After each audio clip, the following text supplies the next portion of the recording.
Guys, in this video I will show you how you can fix GTA 5 fatal error unrecoverable fault.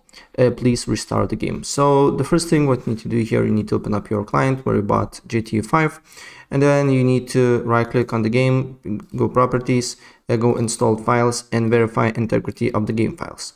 It will take you a couple of minutes to do so, and after that then you need to make sure to do one thing as well. You need to go to the browser here, and then you need to look for GTA 5 exe file, right click on it, go to properties, and make sure in compatibility mode there is no options here selected. Run this program in compatibility mode, disable full screen optimizations, or run this program as administrator. It should be all things here blank, nothing is selected. And do the same with the GTA 5 launcher here as well, and play GTA.